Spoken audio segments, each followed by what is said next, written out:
মানুষ, তুমি যে আয়াত বলছো অর্ধেকটার তর্জমা করছো, তুমি আমানত ফেরত দিচ্ছ, বাকি অর্ধেকটা আমার দায়িত্বে।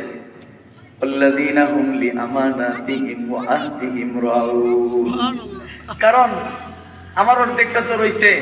আমি যে বলছিলাম যে আমাকে এটা পায়া দিবে তারে আমি 500 দিরহাম দিব, তো জান্নাতুল ফেরদাউস পাইতে হইলে আল্লাযিনা ইয়ারিসুনাল ফেরদাউস, এটা তো আমারও দরকার। তাহলে আমার কথাটা ঠিক রাখতে হবে, আমার ওয়াদাটা ঠিক রাখতে হবে। এই যে নেও 500 দিরহামের থলিটা।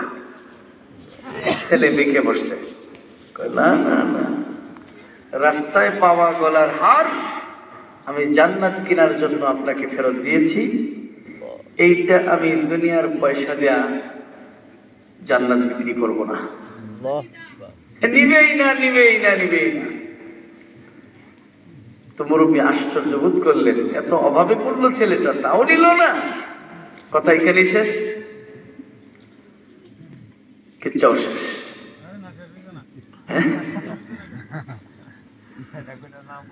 দুই তিন মিনিট 5 মিনিট সময় দিলেন আমাকে, বলবেন না তো কেউ?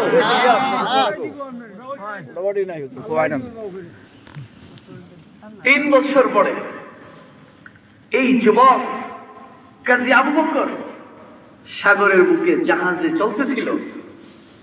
আল্লাহর কুদরতে হঠাৎ সাগরের বুকে ভীষণ তুফান, তকদিরের ফয়সালায় জাহাজটা ডুবে গেছে, সবগুলি প্যাসেঞ্জার মারা গেছে। একটা কাঠের তক্তা ভাসতেছিল, আর আল্লাহর কুদরতে কাজী আবু বকর সেই কাঠের তক্তার মধ্যে যায় উঠছে। মুত্তাকি যুবক কাজী আবু বকর ইয়াজআল্লাহু মাখরাজা, বিপদ থেকে আল্লাহ পাক উদ্ধার করছেন কিনা? করছেন। সাগরের ঢেউে ঢেউে ঢেউে ঢেউে ঢেউে এইটা যায় ভিড়ছে সানআ নামক এক স্থানে।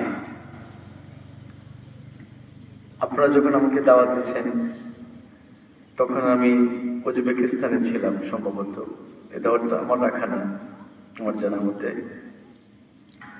উজবেকিস্তানে থেকে আসছি আফগানিস্তানে, আফগানিস্তান থেকে আসছি পাকিস্তান, পাকিস্তান থেকে শ্রীলঙ্কা হয়ে গত মাসের মাঝামাঝিতে দেশে আসছি। তো আমি উজবেকিস্তানে যাওয়ার আগে সানআ হয়ে গেছি। কথাটা আমি এই জন্য বললাম, এখানে একটা সাইনবোর্ড দেওয়া আছে